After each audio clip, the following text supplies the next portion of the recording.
Start letting folks in, admit folks from the chat, from the waiting room. I'll spotlight myself as well as our featured guest for today. That's me. And here's Randy. And as we do up front, we'll just take a little bit of a minute to let people file in to the Yeah, sounds good. theater, as it were. This is Piano Tech Radio Hour. We're streaming out there on Facebook and YouTube, and soon enough we will also be adding some information in the chat on those channels. So that if you want to, you can join us on the Zoom call if you happen to be watching live. So keep an eye out for that. Keep an eye out for some other info about the program. We'll add some links to the chat so that you can keep abreast of what's going on. And momentarily, I will introduce our program so let you know what it is. This is Piano Tech Radio Hour. If you're looking for us, you're in the right place. And we're going to talk pianos today. All right, let's get rolling. I'll give an official welcome to Piano Tech Radio Hour, and what we do here is we gather every Saturday to meet with and learn from the most fascinating and knowledgeable folks in the piano world. This includes manufacturers, rebuilders, musicians, makers of other instruments, and of course, piano techs. Our mutual goal is to become better at our craft, to help each other, and to create an ever more musical world together. Piano Tech Radio Hour is brought to you by Piano Technicians Master Classes, an online learning resource that brings you cutting edge instruction from piano industry's masters without leaving your home. You can find out more at pianotechniciansmasterclass.com.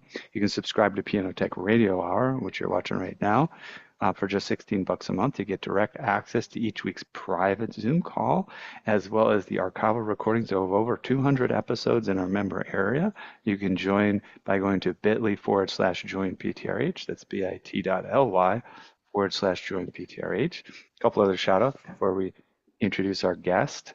Make sure you check out the podcast, pianotechradio.com. You want some audio only episodes. Maybe you're driving around between appointments, working in the shop. Perfect for that. Check out our blog, pianotechniciansmasterclass.substack.com. We release the insider content that's behind the member area in blog form. So little snippets, but really valuable information.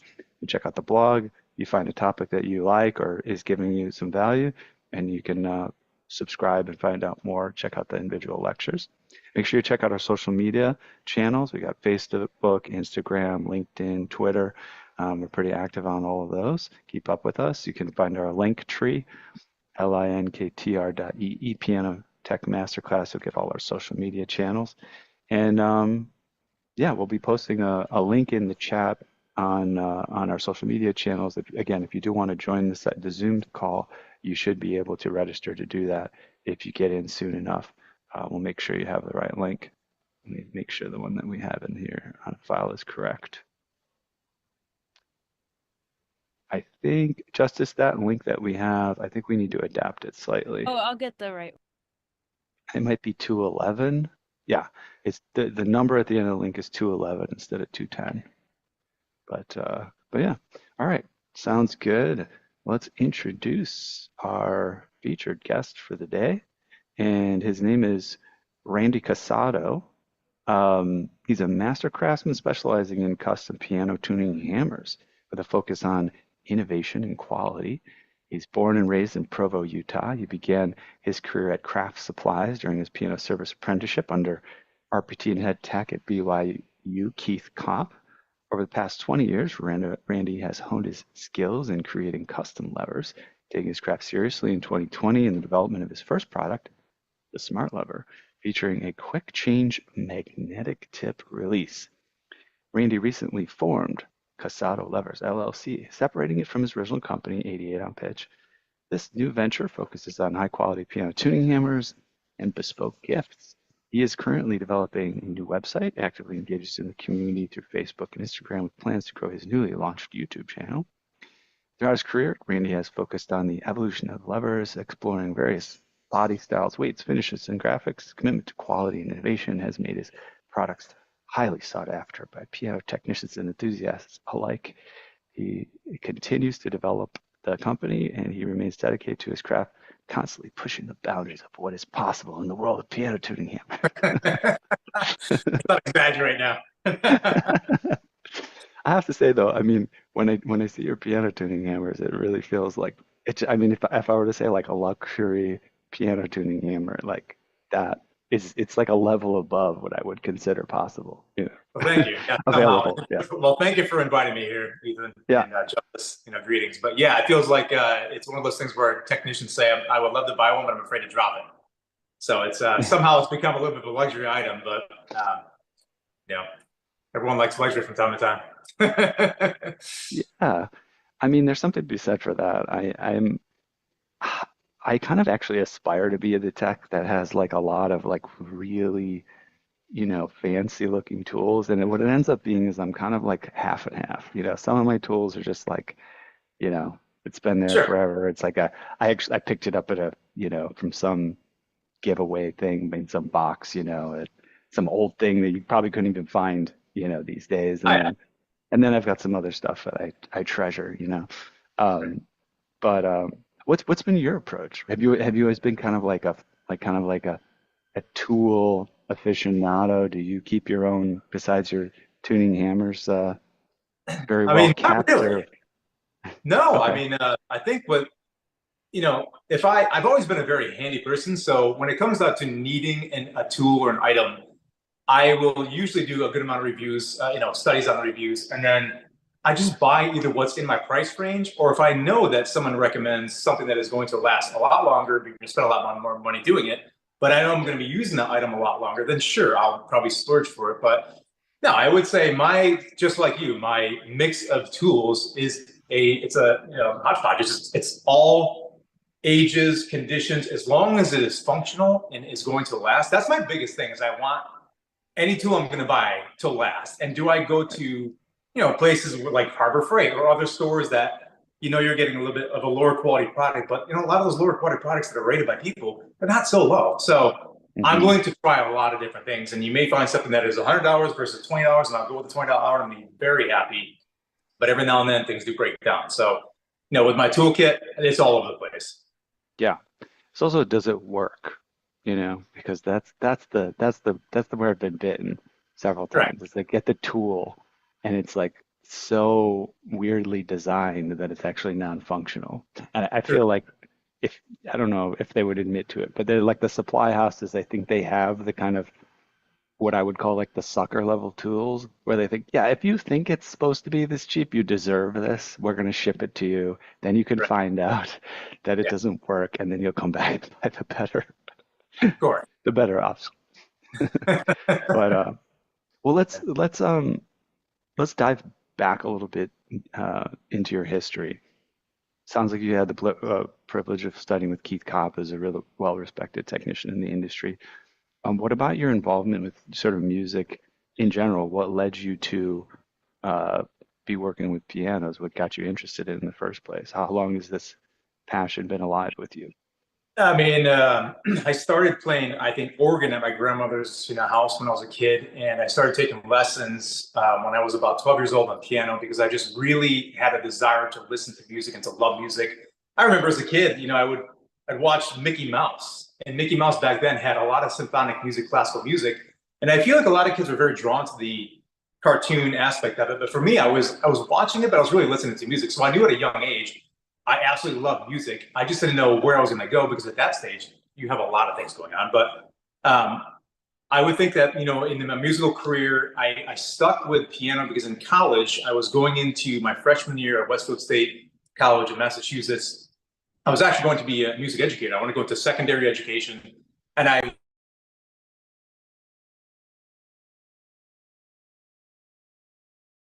Yeah, you muted for some reason. Sorry about that. Can you unmute yourself? Let's see. How do we do that? I don't know why it's doing that. how's that? There you go. There you go. All right, Yeah, go ahead. You sorry. said we lost you at you wanted to be a music educator. I just want to be a music educator, and by the time I graduated college, I had a very huge desire not to teach. So, but I used to very much admire. I would sit there and practice Wait, on let's the. I, pause I there. Let's played. pause. Let's pause there. Let's pause there. What did they scare you away or something? Did you do your like hours of kind of It like was on the job so, training and you so said, "Oh no, no thanks." going into music education, a lot of the first 2 years, I had a lot of single credit classes. I mean, a lot of them, and they were all music classes. And I remember by the time I graduated, not graduated, but by the time I finished my sophomore year, I had 79 credits going into my junior year. And at that point, I was exhausted. I had 11 or 10 classes a semester, and I just felt like I was pushing myself so much. And I kind of got into jazz. Going from classical, very strict classical music. I played the saxophone. I had a Summer Mark 6 that I went my freshman year and bought a brand new instrument based on my teacher's, requirements. And I absolutely got so deep into alto sax that I loved it. I hated anything on the radio, any kind of music that I grew up listening to, Led Zeppelin, Guns N' Roses, whatever. I got very much into classical music. And by the time I became a junior, I was exhausted. I started learning jazz. I started playing the baritone sax and jazz, and I became like a jazz cat where I was very laid back. And I think my musical interest changed, and the desire to be a teacher really also changed as well.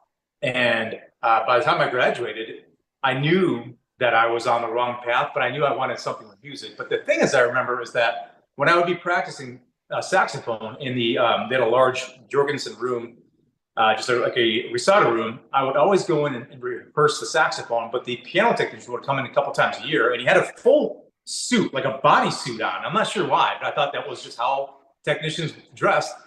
I would go in and I'd watch him too, and I was so fascinated with what he did. I don't know why, but I loved it. And I never really talked to him, but I figured that's kind of a cool profession, but I'll never get into it. But by the time I graduated, I said, I want to do something with music. And I've always been crafty. I've always been handy. So that's when I took piano technology very seriously. I heard about the Randy Potter piano technology course, and a lot of great reviews about it. And after just finishing college, I said I don't really want to go to a school like North Bennett, which is an excellent school, but I didn't want to go back to living to a city and being back in another school. So I took the correspondence course from Randy, and it was a lot of material. I grasped a lot of information from it, but I also moved back out to Utah to join up with Keith Kopp. And Keith Kopp, I guess, I want to say that he and Randy lived in the same town, and Randy and Keith worked together early on. And the experience I gained with Keith, even though Keith was the head technician at BYU, my experience with Keith was basically I was his first apprentice. So we would go from home to home, and I almost learned as much about customer service and how to treat your client correctly and respectfully. I hate to say more than, but part of it was more than the actual experience of servicing pianos, because a lot of times, you go into a client's house and you probably do 90% tuning and, talking, communicating with the client. And then maybe there's a few adjustments, or you discuss what you want to do with the piano thereafter, or what you can do in the future. But a lot of times clients don't always want to spend the money, especially if they feel like they have a secondhand piano that is not going to be worth their investment down the road. So, with Keith, I learned how to smile, and I learned how to just treat people as one-on-one family members in a way. So that was my experience with Keith. I spent 2 years with him, and it's kind of how I started in the piano technology field. Just curious, what was that like? Were you able to just tag along? Was there some sort of exchange, or was this kind of like a generous, It, gesture on his part, or how did that work?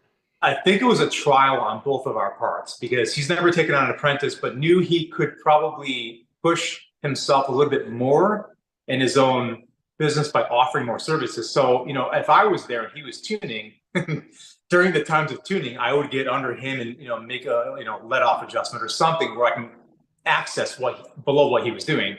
Mm. But it was one of those things where it wasn't a paid internship, so to speak. It was just kind of like, let's see what Randy's experience can be, how we can pursue that, and what could I do to continue my process of building his business he was in Orem at the time, Orem, Utah. It was just kind of like a friendship that we developed, and, it helped me out substantially. I miss Keith. I haven't seen him in quite a long time, but it was just a Hmm. very great experience. That's wonderful. Yeah, that's great. It's hard to come by. Yeah. Yeah.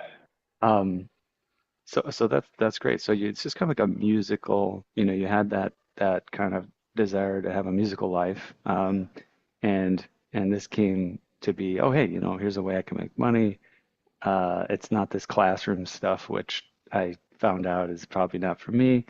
Yeah. I remember, by the way, my after I never really wanted to teach in schools. I mean, I think I could have, and I probably could have enjoyed it. I ended up teaching at the university level in a totally different subject area, and I actually enjoyed teaching at the What university subject was level. that? Um, I actually taught statistics to undergrads, Really? undergraduate biology majors. It Huh. was fun. I did a biology lab too for a few semesters as well.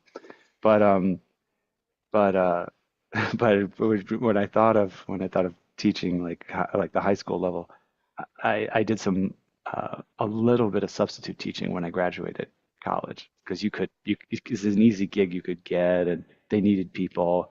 They'd Right. call you at 4 in the morning. Hey, we got somebody calling sick. Come on over, do this. And I remember the worst experience I ever had was I think it was like a preschool or a kindergarten class. And luckily they had a co-teacher because I wouldn't even have known what to do. Like as a high school kid, a high school guy, like coming in, like I wouldn't have known how to teach a whole class of whatever, preschoolers, kindergarten. So this woman was there. So I just kind of had to be there and help out. I was sick by half the way the day was through. I literally had gotten sick because, all the germs and the kids and they're all Oh, running around. And sure. I have no idea how people corral kids for anything. And then I had a high school thing where I literally had a kick me sign put on me. I literally had that No by way. the kids in the I was class. just watching Back to the Future the other day, so how appropriate. Um, all right, so you got into tuning and do you primarily have done field work tuning pianos? Have you done some other work, regulation, voicing, even Sure. restoration? How has that evolved over the years? I would say it's evolved. I've been doing rebuilding, but most of my job, I would say, is a service technician where, regulations, voicing, I have done some rebuilds, but it's not a big part of my job because I feel like you have to decide, and I hate to put it this way, but money comes down to devoting time to what is lucrative and, like using your time wisely. And I feel like if you are a rebuilder, it's a big passion that I would love to do, but with all the clients I have, I can't drop 2,300 clients and just say I'm going to focus on rebuilding only. It's just I need a team, and I am Hmm. very particular on what I make, what I do. So I set out a long time ago to say I'm going to be a service tech that is providing basically all avenues that the owner would want. If you want a rebuilding done, there's a technician that I will never be able to compete with. Sean's Pianos in West Hartford does an excellent job, restoring. And at the time, Acousticraft was there down in Bloomfield, which is only 20 minutes from my home now. And Chris Robinson is an excellent technician rebuilder, and he had an excellent team. So I knew that truthfully, I can't compete with what they're doing. So, but as far as my job now is, I do service all clients within maybe 30 minutes, and I love to travel home to home, but my tool business has taken off so much that I'm at that weird balance point of how do I even maintain the clients I have to being in the shop. And it's a tough challenge, hard to Hmm. balance. Yeah, I mean that sounds fun. I mean, it's a good sign that what you've been doing is catching on, and I think now's probably an appropriate time. Let's take a look at some of these. So I guess there's maybe two websites we should take a look at, or is there just one at this point? Yeah. Well, so as I went as an LLC 2 weeks ago, I do have my main website that will be it's live now, but will be complete by hopefully next week. Is Cassotto Levers. That's how everyone's known me, but it's CassottoLevers.com. Okay. And Yeah, yeah, go since ahead. COVID, which is how this whole thing started during COVID, I started making carbon fiber levers.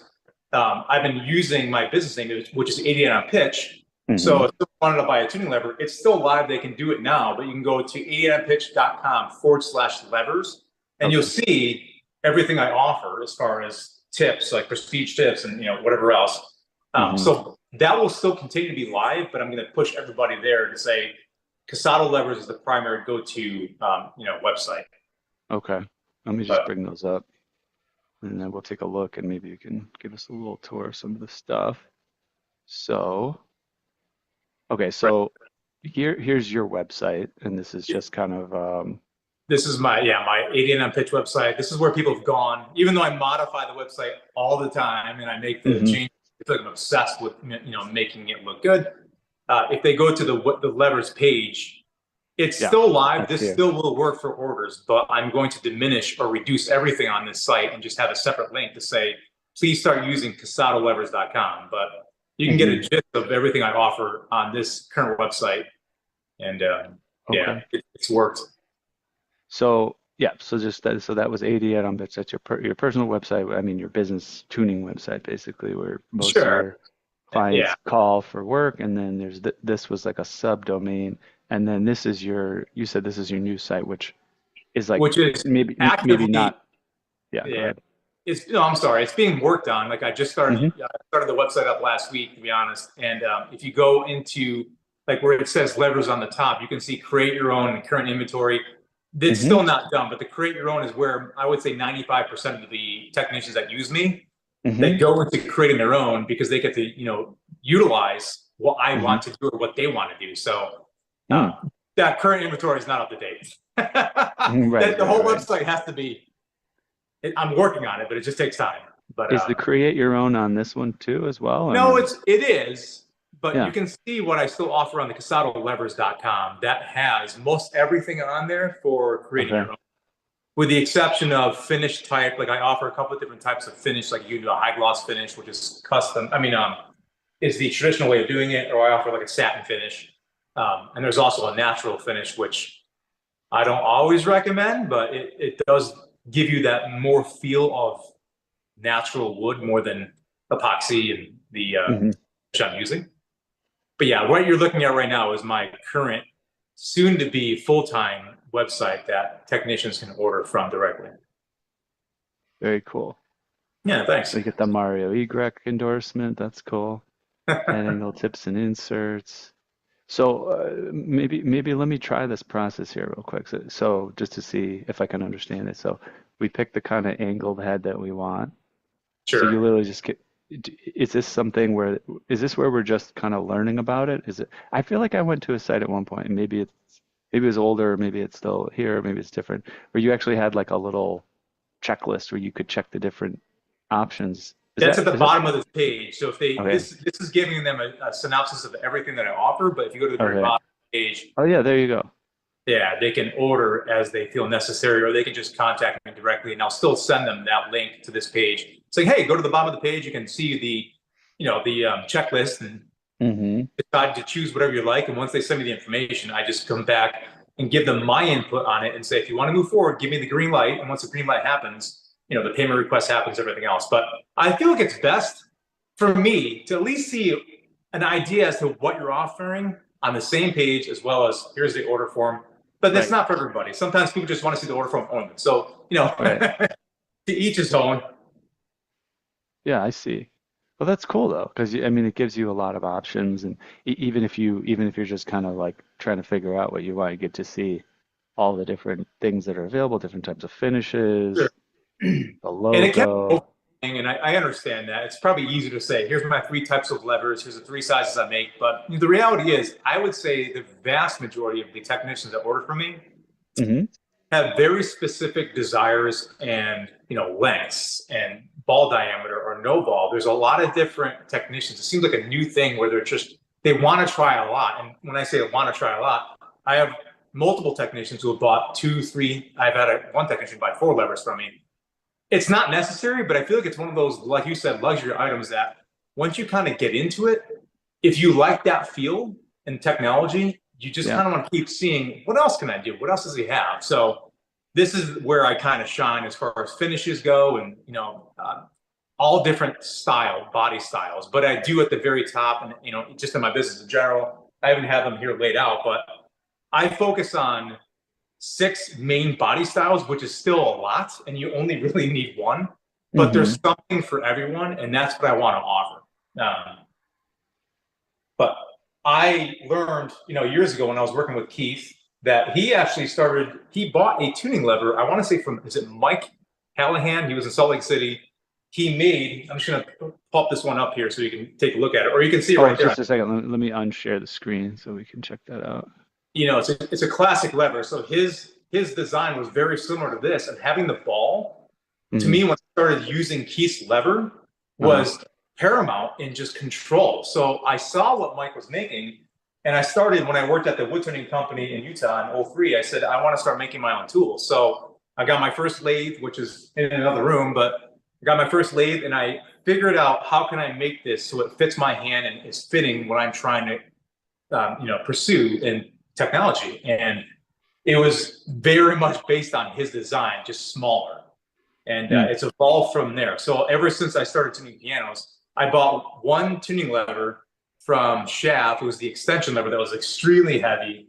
And then, truthfully, I beat the heck out of it. I would take that lever and use it as a hammer sometimes, just because I'm like, mm, well, whatever. I can make my own handle. I might as well try. But mm, the when COVID hit, and I didn't know where I was going to go with my piano service industry. I said, well, I need to do something different. I used to be the concert technician for Infinity Hall for 7 years. They had lots of artists coming in and out. And when COVID happened, that place just like shut down. My business basically shut down. So that's when I took it seriously because I've had people tell me in the past they've seen my levers and say, you should probably think about making these for a living. And I said, I don't want to do that. But when things change, like when the world shut down, you do start thinking, how can I push myself in a different direction? And that gave me the perfect opportunity to start pursuing something that I've really wanted to do, which is not drive as much, not always be on the road, but actually work in the shop on mhm, something that is unique and different, which is where mhm. I am today. So, Yeah, that's fascinating. You know what's really fascinating? I mean, it's happened before, and like today, I'm especially noticing there's several people that we've had on the program where they talk about how the so pandemic like shifted their direction, into something, yeah, starting a YouTube channel or, and it's really amazing. It's what's really interesting is that the things that they've done because of the pandemic are the things that make them interesting, like to get them that we want to have him on. Like there's this guy, I didn't even realize he was a piano tuner. Um, he's doing like Instagram posts and stuff like that. And so he just makes little like musical puns basically, or like he'll say like, okay, what would it sound like if you played like for Elise as lounge piano or something? And and it's like, oh, that's funny, that's cool. And so he just started doing that during the pandemic just because like what else is he going to do? And he was a piano tuner, but he really liked making musical jokes. And he even before that, like he would be like, he would play songs like backwards or something. He'd be like, oh, that's funny. And yeah, now he's like I feel like he's got like 1 million followers on the different channels. He's wow. just doing these like musical things online. But it's a similar story. Pandemic, just wanted to do something, occupy his time, started doing it, and it took off. So that's cool.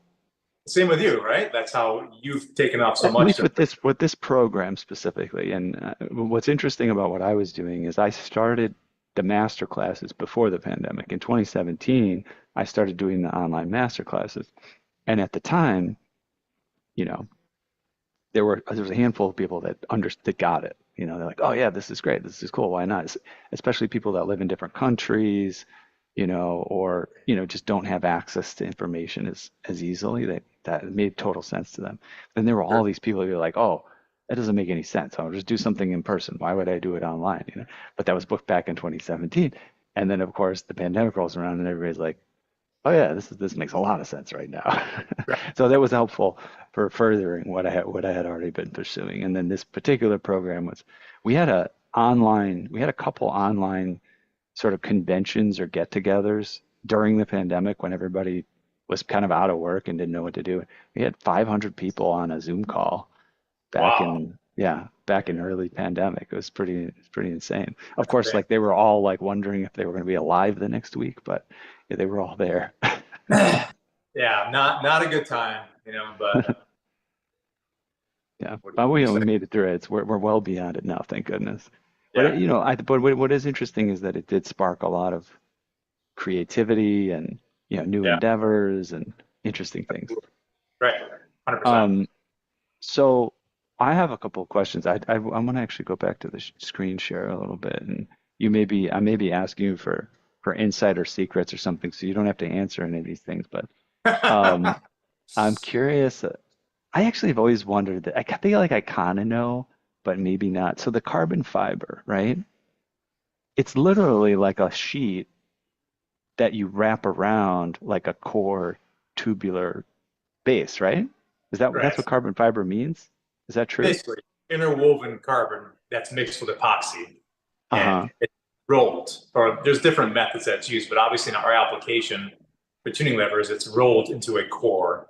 Uh-huh. And the diameter can vary. I use a low profile diameter. It's like a 3/4 inch OD, and then the walls are only about 1/8 of an inch thick, which is why you Right.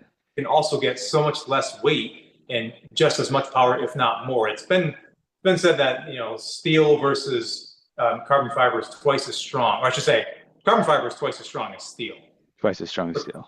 Hold on. Now I'm getting this wrong. 5 times stronger than steel at 1/2 the weight. But if you reduce the mass, it can Okay. be extremely lightweight. So Okay. rigidity on carbon fiber, and that's what technicians want, is you want Hmm. a tool that is going to give you direct movement and direct feel. Is it possible to get that out of tuning levers I've ever come across? No, it's there is going to be some kind of flex at some point. Carbon fiber does not flex until it hits the point of breaking. And I think Hmm. the carbon fiber that I use is a 3K12 weave. It's like 0.00006, I don't know what you call it, but millionths of an inch movement. Okay. Hmm. And that's where the flexing point would be, but it would break just at that point. And these are rated at 130 million pounds per square inch. So it's extremely hard to break these. They can be brittle. Do you have some there with you? I Sorry. do, yes. I've got a whole I'm gonna see. array of what I actually offer for body Can I styles. But can I see what it looks like? so like this one right here is it's a compact classic lever, which looks a lot like the classic that I have, but the body style is going to be more, it's going to be reduced in size, which Hmm. allows technicians who do not want a larger ball. This is my own lever right here. It's got a 2 Hmm. 5/8 ball, which Hmm. I like, but a lot of technicians ask for like a 2 1/4 inch or smaller. But um, but the weight of this, combined with the stiffness, just makes everything tuning much more of a breeze. If I'm lifting a tuning pin on a vertical piano, if I go from one direction to another, I should say from one pin to another, you're just flicking your wrist. So it's like a very quick movement. It doesn't take a Right. lot of energy loss. Yeah. It doesn't, tire you out too much. So I feel like they're faster, they're easier to work with. Do you need carbon fiber and do you need, these kind of tuning levers? Like, no, tried and true, the old steel levers work just as well. I feel like it's not a necessity until you try it. And once you try it, if you enjoy that feel, it becomes a necessity. Yeah. And also what I was asking, maybe you do or don't have, do you have the actual sheets of carbon fiber in like sheet form or no? I do not have any here. Oh, No. okay. All right. But that's how it comes, right? It's like a sheet and then you wrap it around the core. Yeah, What's you the can cut the core? sheet. I'm sorry. What material is the core? Is it like aluminum or something, or what do you use underneath the carbon fiber? Well, Or we use or straight carbon fiber. I say oh, we. it's I'm the one making the actual lever. I have Connecticut companies doing the metals for me, but the they actual do the metal. Okay. carbon fiber core is strictly carbon fiber. You can't. These all have it has the Oh, so threaded. okay. You can't So see it. I can pull actually here. so there's no substrate that the carbon fiber has to go on top of. That's kind of what I was trying Not to ours. No, understand. ours. I reduce the mass. I reduce the weight, so it's Hmm. literally just you can't really see through it, but it's literally just carbon fiber. Got it. Wow. I didn't realize you could even do that. Yep. That's interesting. And then the wood also, what about the wood? Is the wood hollow on the inside or is it I bore out, I call it a near full tang. So it's not, if you had a full tang, you would have, the carbon fiber sticking all the way out to the end. You would see a circle at the end of the, uh-huh. so I Yep. do a near full tang, which is basically as close to the end that I can get it Hmm. before hitting that point of reaching the end of the wood. But the inside is bored out, but it's still solid wood. It's not like this is a laminate or any kind of Yeah. veneer. And people Hmm. sometimes say, "Was that a plastic lever that you kind of, engineers can kind of look over it?" It's like, no, I'm using, these are all. I can't turn you around here, but I can try. Yeah. These are just various pieces of wood that I've collected over the years, and I still continue to buy. But it's Hmm. all solid wood. Yeah. It's very light though. That's cool. Well, it depends on the wood that you choose. And this is why I put this on my website. Like certain woods, like Wenge is a very dark wood, almost like ebony. It's very dense and very heavy. And some technicians still like that heavy feel. But I go for very lightweight woods. Like this is segmented cedar that I made for my late grandparents' cedar chest that my father was going to throw away. And I said, I'll take that chest. I want it. So when I Mm. got it, I opened it up, and it smelled just like their house, which I had Italian grandparents, so it smelled like it smelled like pasta and coffee. And I was killing myself to open it and try to rip it apart. And I'm like, do I want to do this, or do I preserve that smell in there as long as I can? But I ended up ripping it apart. But the wood itself, like cedar, is super lightweight. It's also not the most dense wood. It's pretty light. But the way Mhm. I segment this wood, you're getting a lot of the end grain, which gives you about twice the amount of resistance. So the impact force of this is a lot tougher than using like a face grain segment or face grain cedar. But the weight of Mhm. this, I mean, this only weighs like 6 ounces. So it's super Gotcha. light. Yeah. That's my goal, is to make lightweight levers. But everyone has their own preference. All right, I have more questions. Uh, how do you do the lettering there? Is that Which metallic? one? Is it painted? Like, when you put the logos on and stuff like that. So there's just some sort of a Uh, decal, and then you like lacquer over it, or is that a it's secret? Or so couple secrets. you don't have to tell any secrets. I'm just Some curious. of I the have stuff, questions. some of You what could I say, do, "Oh, if I told you, I'd have to kill you." That's fine. You could do that. yeah, this is yeah. I'll be Tom Cruise for a second here. I'll plead the fifth. I mean, some of it is engraved, but the rest is it's what I do. Okay. Okay. Got it. That's But cool. I'm doing everything in shop. It's not sent out. It's all like Okay. clients or technicians will say, "I want this look. Can you do it for me? Hmm. I've got this logo. Can you try it?" And I'll be honest. I'll say some of these are maybe a little bit too intricate because you're asking me to put something on a curve, and putting any kind of logo on a curve is Oh yeah. a challenge of itself. Yeah. But I enjoy trying new things, and Hmm. you know, I but also yeah, like. but the finish, I've been calling it the RC Flex finish. It's basically comprised of primarily two-part epoxy, which is common from other, guys who are making these levers as well. But I use a special cyanoacrylate, and there's a specific ratio that I use. And the reason why I started using this, and I'm not going to say that this is going to be effective on everybody, but these things are beautiful to look at, right? It's not just your run-of-the-mill, cheap-looking lever. Like, they are Hmm. nice, they feel great, they're nice and smooth. They give you that feeling of confidence. A lot of piano owners will look at it and say, "Wow, I don't know anything about what you're doing, but whatever you're holding looks beautiful." But the Yeah. finish, the reason why I chose this finish in that particular, fabrication, what I'm using, is technically certain things can be pushed out fairly easily with a little bit of heat. By the way, I engineered the finish. Not always, depends on how deep this stuff is. If someone takes Okay. a metal tool and smashes into it, it'll take the Uh-huh. impact, but obviously finish is finish. But the way I use the RC Flex finish, if you heat it correctly, it could actually bounce back, almost like a hardwood floor that gets a gouge. And if you put a little steam on there, sometimes the fiber can increase in size and it can just smooth itself back out. So, Hmm. but it is kind of like a proprietary amount of finish I am using, Okay. but No, it's a that's fine. very thick coat to build up. Yeah. No, that's fine. I do Um, have, and I mentioned this before. Like, I also offer that natural finishes, which I've done to a couple, or for a couple technicians, and I don't absolutely love it because I feel like the part of what I'm doing is protecting the wood itself, the body. I want it to last for years. And if mhm. you don't put thick finish on it, it's going to be pretty marred up, and it's easier to Right. refinish the lever if the actual top coat is defective. I can refinish that lever, but if you have the wood substrate damaged, it's Uh-huh. hard to give you that same size lever that you initially bought from me. Right. So that's kind of So why you say natural finish, you mean like a rubbed finish where it's not like stained and lacquered or something. And yeah. yeah, exactly. It's more of like polyurethane. Like, you can use a couple coats as many as you want, but Hmm. you can use like a hand rub finish. And you mentioned Mario Igrek, he is on our website, and he asked for a specific finish that would almost easily rub off because he likes the feel of real wood, as do I'm sure a lot of technicians. And I made it to his spec, and he's very satisfied with it. So I'm not sure what that lever is going to be in the next 10 years, but we'll find out. And that's part of the challenge of this business, is not knowing long term what's going to happen. I never learned from anybody. This is something I figured out. And as we talked about with COVID, I pushed myself to read and to research, hours on end. And I spoke with multiple machinists and engineers. And it's gotten me to the point where I have a very good understanding as to what could potentially happen for fracture or for like failure. But I am trying to make these so that this will be a tool that will last you your lifetime or longer, you know? Hmm.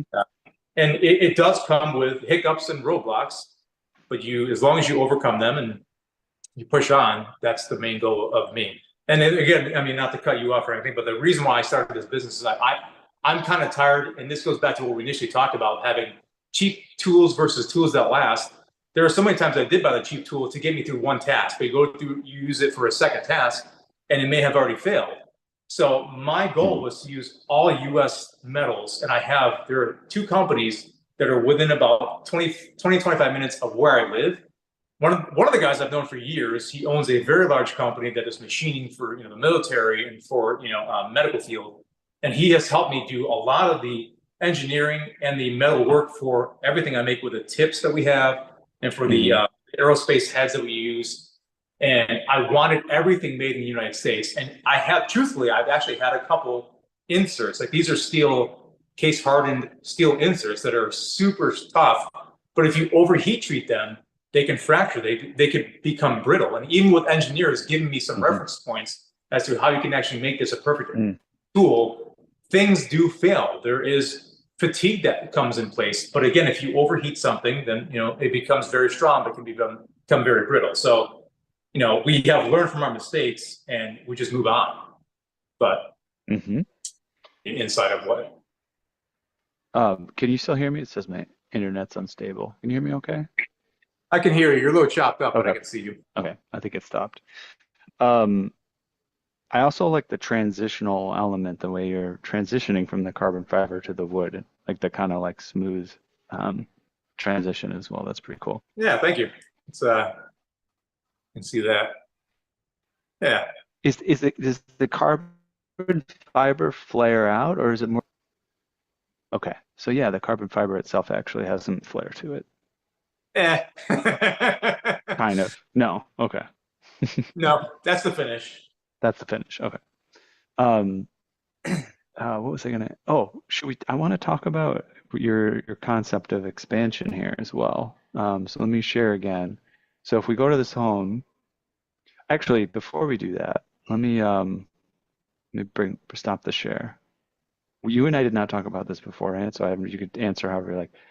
Do you want to do any like special like, hey, if you're watching this, you gotta, we'll throw in, whatever. I don't know. I I mean, don't know if you have the capacity to do that, but you're I don't welcome want to to. be corny about it, but I've had, like I made this ring.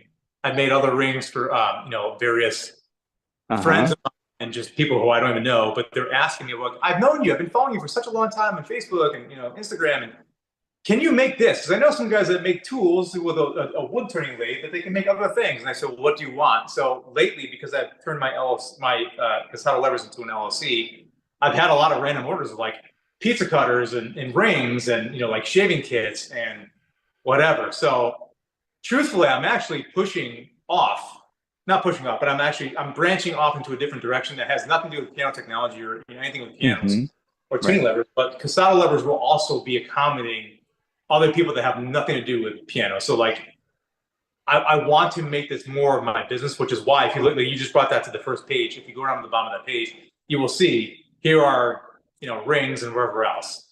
Is it going to be a Mm-hmm. primary gig for me? No, my heart is in piano services and for Mm-hmm. making tools, making technician levers and whatever else they would want. Yeah. But it's one of those fun little parts of what I could do in the future. Like you never know what will take you to a different level or different area. So Mm-hmm. those aren't, No, again, this is not even done yet, but you can see this just a isn't done couple. yet, but yeah, that's really cool. Pens, that's fun. Yeah, again, this is what happened during COVID. When COVID shutdown happened, I said, I got to make some money. And I started making pens and I started making shaving kits. And I was actually surprised at how many people actually bought them from me. And it's more of it's not so much the money. It's like, I enjoy doing this kind of thing. That's why I For make sure. what I make. It's fun to Mm-hmm. create. I would love to build a piano from the ground up. Mm-hmm. But I will never be able to do it. I don't have a foundry. I have the proper equipment. But the concept of making something that someone can actually use for me is my passion. That's why I do what I do. Mm. is this open up? So you mentioned one way in which this has opened up other things. People are asking for other things. Has it opened up more anything else? Like, I don't know, relationships with their, other technicians across the country or the world? Are you getting orders from other countries, or is that mostly the United States? Like, what's it been like since you started, and kind of what it's led to, and the people that are getting involved? I mean, as far as tuning levers go, I have a supplier in Denmark who basically puts orders through to me, and he sells my tips and my levers for me. Hmm. Through Danielson, and he he he hasn't asked for anything else. But I have other suppliers, like one in China, who does the same exact thing, buys levers from me. But as far as meeting other people based on this, it's not. I can't say it's not too much yet because I haven't really pushed it. I've been so focused Okay. on doing what I'm doing now that I pushed it off as an LLC, it will become more of a future project. But I feel people like technicians have said, "Hey, I saw your levers and I saw that you made a ring. Can you show me what else you have?" And I've been telling them, like, "Look, I don't have a lot of photos yet because I'm Hmm. still building the website and I'm still Hmm. making levers. So I'm trying to devote time to that as well. But there will be a point, hopefully this year, that I can really push everything out on the website and you can get a gist as to what I will offer. And that will bring in other people that aren't necessarily technicians. There'll be anybody in the United States can see, or even out of the country. But I want to try to stay in the States for now and start Hmm. small. But I will Hmm. offer it to whoever wants, some kind of good. Yeah. How did those relationships evolve? There's people called you and they're like, "Hey, I like these things. Can you send me some and I'll distribute them?" The Oh, sorry, did relationships, my connection go a little? yeah, you're a little bit. Yes. So, Sorry. so I was asking, how did those distributor relationships come about? Did they just contact you and say, "Hey, I've got an idea"? I want to say both of them have. Yes, Yeah. it's been a while, but yes, I think Rune actually. I was like, I can't really remember that one. I know the my Chinese importer has asked directly, but I'm not. I hate to say this, I'm not 100% certain if I actually approached Rune or if he actually came to me, but Hmm, um, okay. I don't remember. Old age is setting in. So, I guess we talked a little bit about the plans for the business for the future. Um, how much time are you spending then on each thing at this moment? Is it like half and half? Is this something you do on the weekends or and So, yeah, I've got a follow up too, but yeah. so I Yeah, usually, how I much mean, time are you spending? when I was servicing pianos, which I still am, but when I was in that full time only, I was working 7 days a week, especially as a concert technician, you have to be available on the weekends. And when I retired from that position, I just worked Monday through Friday. So now with the levers as of during COVID taking off, I have to at least take 1 to 2 full days off a week to make levers. But the process of making lever isn't like I can make this guy in 1 hour. It's a process. Like the finish is what Hmm. takes a lot of the time, and it's very, very finicky. Mm, Uh, so I can make a lever and say, with under 2 hours. And once the lever is made, the finishing process can take 2 or 3 or sometimes 4 days. But it's not, 24 hours a day. But you have to keep hmm. going back and checking on your progress at certain points. Hmm. So it's one of those things where if I had not been a technician and only made these tools, I'd be working 5 days a week in the shop and just rotate what I already started and then work on the same lever 2, 3, 4 days in. But Hmm. now if I go home after a day of working on pianos and I come home, it's 5 o'clock. I have a family. I have a 13-year-old son and 11-year-old daughter. I'll have dinner, talk with them, play with them. And if I have time at night and I have a lever that's waiting for a finish, I'll go up there where I am right now and work on the finishing process. So it Hmm. almost can be a daily task of working on anything to Right. do with tuning levers or communicating with the machinists. There's a lot of moving parts that takes a ton of my time. Hmm. But I used to have hobbies, and I feel like my hobby has become my family, and it's become making things. So for me, it's like luckily my things that are hobbies are it's creation. So it is almost like an everyday thing. Hmm. That's interesting. And then would would you would you consider making like, I'm envisioning like you could have a nice little toolkit where you kind of made matching handles for a bunch of different tools. Does anybody ask you for that?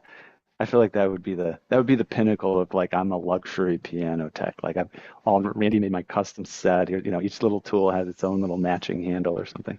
So I mean, like these guys down right here, if you can see this, Hmm. right? I mean, I do offer sets, but that's not even Hmm. posted on my website yet. But those are all the body styles that I make. There's 6 body Yeah. styles, all the Hmm. same finish with the exception of the my own lever that I use. But Hmm. I have had technicians say, "How many levers can you make me?" And this is the look that I'm going for. So Mm. yes, it can be done, but it's not a high request because truthfully, these aren't cheap levers. They're not cheap tools. Right, And right. there's a Yeah. reason for it.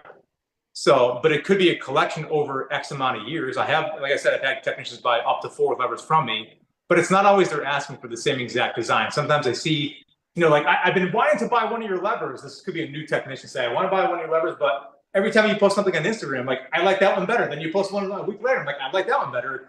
And it's taking them a long time to decide because everything I put out there, not all of them, but a lot of them, it ends up piquing their interest in something else. So, Mm. uh, and that's my fault is that I don't have only 3 kind of styles of wood. I like to offer what people think they want to see made because Mm. it's kind of like you only live once. You might as well Hmm. see what you can do and what people might enjoy. Mm. So, and how much of what you're doing is you just made something because you thought it might be desirable versus just making things that people request? There Do you, are a how, lot of yeah. there are a lot of levers that I've made for myself out of various pieces of wood, and I spent a lot of time and a lot of money doing so. And I look at it and say, yeah, I don't like it, so I'll completely destroy the lever. And it's happened far more than I probably would like to admit. But maybe I should just finish it and put it out there for like half price or something. But that's not me. I want it to look presentable, and I want what I'm putting out there to be something that I would actually buy myself or use myself. And there's Hmm. been a few levers that have been questionable that I've always wondered where the idea came from the technician. But when it comes down to it, once it's a finished product, I'm like, you know what? Actually, it's kind of grown into me, and I really like that. And I've actually used those ideas towards the next level. Mm. So you never know where you're gonna go. How much stock are you keeping in levers that are ready to be gotten? Is it like Not a 10? Is lot. it like 100? Is that No, it right there? that is it. And I have probably a handful in the other finishing room. But Okay. the reality is, I still get technicians saying, I love what you do. And the reason why I'm choosing you is because of the way you can customize the levers between the coloring, the shape, the decal, the logos. There's a lot that I'm offering that I feel like I'm the only one really doing that. And that's fine, but that's what they want. And some technicians are just saying, I want to try it because I've heard great things. But no, I don't ever plan on having a large inventory. It's just not what I want to do. I'd rather talk with a technician one on one and say, tell me what you want, and maybe I can try this. Or did you ever think of this possibility? And for me, it's more fun. It takes a lot of time sometimes, but I like to go back and forth to see exactly what they're looking for. So hopefully, I can match the criteria that they're after. Hmm. All right, very cool. Well, we're reaching the end of the hour. It's been fascinating to kind of dive a little bit deeper on what you've been up to and the evolution of it. And I can definitely see it going somewhere else. Yeah, I'm very definitely curious. Sorry, I could see my internet's not great. That's okay. Um, seems to be happening. Okay, I think the internet's okay now. Um, it seems to be, yeah, it seems to be some interesting things are down the line. I'd love to check back in a couple of years and, here, it's the level of quality clearly is, I think, allows for leading to other things because you put something out there that inspires people, and then I forget what it was. Oh, I listened to a podcast interview with Richard Branson, a virgin. And he started with just a newsletter. He basically dropped out of high school. He started a newsletter. You can hear me, right? Is Yeah, I my can hear internet okay? you. It's not bad. Is my internet okay? Is my internet You're a terrible? little chopped up. The video went out. Your video went out, but that's about Richard it. Branson, okay, the video went out for a second. He started with a newsletter. He dropped out of high school basically. He started with his newsletter. Then they ended up turning into a mail order record company, became Virgin Records, and he started airplane company. Now he's got a spaceship company. But basically, he said they their brand is such a respected brand. They could launch something new and people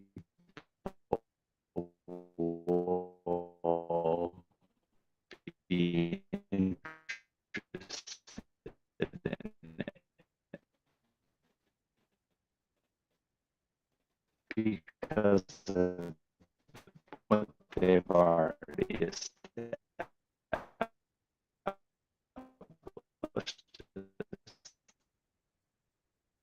their brand. If that makes any sense. Same direction. Building a what's coming next from you. I'm going to ask just a signal, okay? You're cutting out quite Can a you guys? bit. I'm cutting out quite a bit. Okay. Um, all right. I just always have a confused look on my face.